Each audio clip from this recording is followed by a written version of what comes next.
ॐ जननीं शारदां देवीं রামকৃষ্ণং জগদ্গুরুম পাদপদ্মে তয় শ্রিত্বা প্রণমামি মুহুর্মুহুঃ। ঠাকুর শ্রী রামকৃষ্ণ পরমহংসদেবের শ্রীচরণে, সংঘজননী শ্রী শ্রী মা সারদা দেবীর শ্রীচরণে এবং যুগনায়ক স্বামী বিবেকানন্দের শ্রীচরণে আমার সশ্রদ্ধ ভক্তিপূর্ণ প্রণাম। নমস্কার। শ্রদ্ধেয় স্বামী শান্তরূপানন্দজি মহারাজের লেখা সারদা দেবী চিত্রকথা বইটি থেকে আজ শেষ পর্ব পাঠ করে শোনাব। ভক্তজননী। গিরিশচন্দ্র ঘোষ একদিন শ্রী মাকে জিজ্ঞাসা করলেন, তুমি কিরকম মা? শ্রীমা উত্তর দিলেন, আমি সত্যিকারের মা, গুরুপত্নী নয়, পাতানো মা নয়, সত্য জননী। একবার গিরিশ ঘোষ জয়রামবাটিতে গেছেন। পল্লীগ্রামে সব জিনিস পাওয়া যায় না, অথচ মায়ের কী সেবা যত্ন। গিরিশবাবুর চায়ের নেশা, তাই মা নিজে খোঁজ করে চায়ের দুধ নিয়ে আসতেন। গিরিশবাবু দেখেন যে তাঁর বিছানার চাদর রোজই ধপধপে সাদা। এর কারণ খোঁজ করতে গিয়ে একদিন দেখেন শ্রীমা পুকুরের ঘাটে সাবান দিয়ে তাঁর চাদর কাচ্ছেন। গিরিশবাবু তো আনন্দে অভিভূত। ভক্তদের উচ্ছিষ্ট পরিষ্কার করা শ্রীমায়ের যেন নিত্য কাজ ছিল। ভক্তদের তিনি এ কাজ করতে দিতেন না। একদিন এক স্ত্রীলোক মাকে বললেন, তুমি বামুনের মেয়ে, আবার গুরু, এরা তোমার শিষ্য, তুমি এদের এঁটো নাও কেন? এতে যে এদেরই অমঙ্গল হবে। মা উত্তর দিলেন, আমি যে মা গো, মায়ে ছেলের করবে না তো কে করবে? যে কোনো ভক্ত শ্রী মায়ের কাছে এলে মুহূর্তেই তিনি আপন করে নিতেন। প্রত্যেক কাজে ও ব্যবহারে ভক্তেরা শ্রী মায়ের অনুপম মাতৃত্বের পরিচয় পেতেন, যেন সত্য সত্য আপনারই মা। এমনই ছিল তার মাতৃত্বের অদ্ভুত প্রভাব। বিবিধ রুচির ভক্তেরা সব আসতেন, তাঁদের কত রকমের আবদার, আর কল্পতরুর ন্যায় শ্রীমাও তাঁদের সব ইচ্ছা পূরণ করতেন। ভক্তদের বিদায় বেলায় করুণাময়ী শ্রীমা ভারাক্রান্ত চিত্তে দাঁড়িয়ে থাকতেন। সদর দরজা পর্যন্ত গিয়ে দুর্গা দুর্গা বলে তাঁদের মঙ্গল কামনা করতেন। তারপর যতক্ষণ দেখা যায় ততক্ষণ সেখানে দাঁড়িয়ে এক দৃষ্টে তাকিয়ে থাকতেন। মায়ের কি অসীম ভালোবাসা ও অপার করুণা। শ্রী শ্রী মায়ের বাড়ি। শ্রীমায়ের ভক্ত সংখ্যা দিন দিন বাড়ছে। মাতৃদর্শনে অনেকেই যেতেন জয়রামবাটিতে।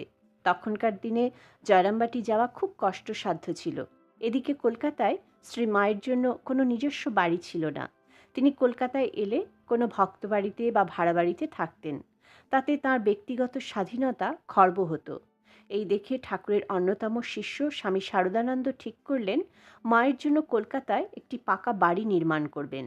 তিনি ভাবলেন ওই বাড়িতে উদ্বোধন পত্রিকার কাজের জন্য একটি সুব্যবস্থা করা যাবে। উত্তর কলকাতার বাগবাজার অঞ্চলে জমি পাওয়া গেল। বাড়ি তৈরির কাজে অনেক টাকা ধার নিতে হলো। অবশেষে নানা অসুবিধার মধ্যে বাড়ি তৈরির কাজ শেষ হলো। দোতলার ঘরগুলি শ্রী মা ও তাঁর সঙ্গিনীদের জন্য এবং একতলার ঘরগুলি উদ্বোধন কার্যালয়ের জন্য নির্দিষ্ট হলো। 1909 খ্রিস্টাব্দে 23শে মে শ্রীমা এই বাড়িতে প্রথম শুভ পদার্পণ করেন। এরপর যখনই তিনি কলকাতায় আসতেন এখানেই বাস করতেন। শ্রীমাকে তার নিজের বাড়িতে এনে তাঁর সেবক স্বামী শারদানন্দ নিজের পরিশ্রম সার্থক বোধ করলেন। বাড়ির অবস্থান মনোরম না হলেও অনেক বিষয়ে শ্রীমায়ের অনুকূল ছিল। পাশেই ভাগীরথী, ছাদে উঠলে গঙ্গা দর্শন হয়।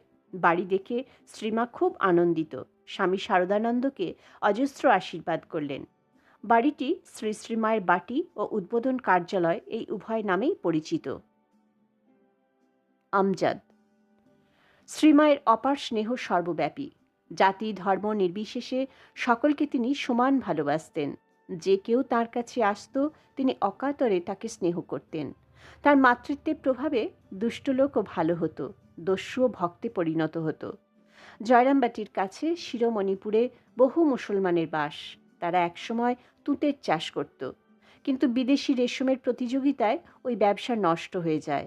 তখন অনেকেই চুরি ডাকাতি আরম্ভ করল, তাই তারা তুঁতে ডাকাত বলে পরিচিত। আমজাদ নামে এক তুঁতে মুসলমান মায়ের বাড়ির দেওয়াল বানিয়েছিল। একদিন শ্রীমা তাকে বাড়ির ভিতরে নিজের ঘরের বারান্দায় খেতে দিয়েছেন। নলিনী দিদি উঠান থেকে ছুঁড়ে ছুঁড়ে পরিবেশন করছেন। এই দেখে মা বলে উঠলেন, অমন করে দিলে মানুষের কি খেয়ে সুখ হয়? তুই না পারিস, আমি দিচ্ছি। এই বলে শ্রীমা নিজে আমজাদের সামনে বসে খুব যত্ন সহকারে খাওয়ালেন। খাওয়ার পর আমজাদ এঁটো পাতা তুলে নিয়ে গেল। মা জল ঢেলে জায়গাটি ধুয়ে দিলেন। এই দেখে নলিনী দিদি মাকে বললেন, ও পিসিমা, তোমার জাত গেল। মা তাকে ধমক দিয়ে বললেন, আমার শরৎ স্বামী শারদানন্দ যেমন ছেলে, এই আমজাদও তেমন ছেলে। বিষ্ণুপুর রেল স্টেশনে শ্রীমা একাধারে গুরু, দেবী ও জননী। শত শত ভক্তকে তিনি মন্ত্র দীক্ষা দিয়েছেন। উপযুক্ত অধিকারী হলে এবং আন্তরিক হলে তিনি স্থান কাল বিবেচনা করতেন না। একবার কলকাতায় আসার পথে শ্রীমা বিষ্ণুপুর রেল স্টেশনে অপেক্ষা করছেন। এমন সময় এক পশ্চিমা কুলি হঠাৎ শ্রী মায়ের কাছে এসে বলতে লাগলো, তুমি আমার জানকী মাই, সীতা। তোমাকে আমি কতদিন ধরে খুঁজে বেড়াচ্ছি। এতদিন তুমি কোথায় ছিলে? এই বলে সে অঝরে কাঁদতে লাগলো। কৃপাময়ী শ্রীমা তাকে শান্ত করে একটি ফুল নিয়ে আসতে বললেন। ব্যাকুল চিত্তে ওই কুলি তাড়াতাড়ি ফুল নিয়ে এলো। তারপর ভক্তি ভরে মায়ের শ্রীচরণে নিবেদন করল। শ্রীমা তাকে ওইখানেই দীক্ষা দিলেন। কৃপাধন্য কুলির মন আনন্দে ভরপুর। পরে শ্রীমা বলতেন, দয়ায় মন্ত্র দিই, ছাড়ে না, কাঁদে, দেখে দয়া হয়। কৃপায় মন্ত্র দিই, নতুবা আমার কি লাভ? মন্ত্র দিলে তার পাপ নিতে হয়। ভাবি শরীরটা তো যাবেই, তবু এদের হোক। বিদেশি ভক্ত। বিদেশিদেরও শ্রীমা সমান ভালোবাসতেন। তাদের সঙ্গে এক হয়ে যেতেন। এমনই ছিল তাঁর সর্বগ্রাসী উদারতা। তাই এক ইস্টার উৎসবে ভগিনী নিবেদিতার মুখে ইংরেজি ধর্মসঙ্গীত শুনে তিনি ধ্যানস্থ হয়েছিলেন। বিদেশিনী ভগিনী নিবেদিতাকে শ্রীমা নিজের মেয়ের মতো আদর যত্ন করতেন। পাশে বসিয়ে কুশল প্রশ্নাদি করতেন। উভয়ের ভাষা জানতেন না, কিন্তু তবুও ভাবের আদান প্রদানে কোনো অসুবিধা হতো না। শ্রীমাকে দর্শন করতে স্বামীজির আমেরিকান শিষ্যা মিস ম্যাকলাউড একবার নৌকাযোগে বেলুর থেকে উদ্বোধনে আসেন। সন্ধ্যায় বেলুর মঠে ফিরে আপন মনে অস্ফুট স্বরে ভাবের ঘোরে ইংরেজিতে বলছেন, আমি তাকে দেখেছি, আমি তাকে দেখেছি। হঠাৎ এক ব্রহ্মচারীকে দেখতে পেয়ে তার কানের কাছে মুখ এনে বললেন, পবিত্রতা স্বরূপিণী মা, আমি তাকে দেখেছি। মায়ের স্নেহে তিনি একেবারে আত্মহারা। কেমব্রিজ হতে নিবেদিতা এক পত্রে লিখেছেন, আজ সকালে আমি গির্জায় গেছিলাম। যখন সবাই মেরির কথা ভাবছিল, তখন হঠাৎ তোমার কথা আমার মনে হলো। তোমার মন ভোলানো মুখখানি, তোমার স্নেহ দৃষ্টি, তোমার সাদা শাড়ি, তোমার হাতের বালা, আমি সবই প্রত্যক্ষ দেখতে পেলাম। ভালোবাসায় ভরা মা আমার। লীলা সংবরণ ও শেষ বাণী। শ্রীমা জয়রামবাটিতে আছেন। 1919 খ্রিস্টাব্দের 13ই ডিসেম্বর ভক্তগণ তাঁর জন্মোৎসব করলেন। অগণিত ভক্ত তাঁর দর্শন ও প্রসাদ পেলেন। সারাদিন বেশ আনন্দে কাটল। কিন্তু বিকালের দিকে শ্রীমায়ের ভীষণ জ্বর। স্থানীয় চিকিৎসায় কিছু হলো না। ক্রমেই শরীর দুর্বল হয়ে পড়ল। এই খবর পেয়ে স্বামী শারদানন্দ খুব উদ্বিগ্ন ও বিচলিত হলেন। অবিলম্বে শ্রীমাকে কলকাতায় নিয়ে আসার জন্য লোক পাঠালেন। শ্রীমাও রাজি। 1920 খ্রিস্টাব্দে 27 ফেব্রুয়ারি শুক্রবার রাত প্রায় 9টার সময় মা উদ্বোধনে পৌঁছালেন। স্বামী শারদানন্দ তার আরোগ্যের যথাসাধ্য চেষ্টা করতে লাগলেন। ডাক্তার, ঔষধ পথ্যাদির ব্যবস্থা হলো, কিন্তু অবস্থা ক্রমেই খারাপের দিকে। রোজ 3-4 বার করে প্রচণ্ড জ্বর, আর জ্বর বাড়লে প্রায়ই কোনো হুঁশ থাকে না। তাই চারিদিকে বিষাদের ছায়া। একদিন এক ভক্ত শ্রীমাকে বললেন, মা, আপনার শরীর এবার বিশেষ খারাপ হয়ে গেছে। এত দুর্বল শরীর কখনো দেখিনি। তখন মা বললেন, হ্যাঁ বাবা, দুর্বল খুব হয়েছে। মনে হয় এ শরীর দিয়ে ঠাকুরের যা করবার ছিল শেষ হয়েছে। এখন মনটা সর্বদা তাঁকে চায়, অন্য আর ভালো লাগে না। মায়ের অসুখ ক্রমেই বাড়ছে। শরীর এত জীর্ণ যে বিছানার সঙ্গে যেন মিশে গেছে। ডাক্তাররা একেবারে নিরাশ। শেষ 3 দিন মা সবসময় আত্মস্থ থাকতেন।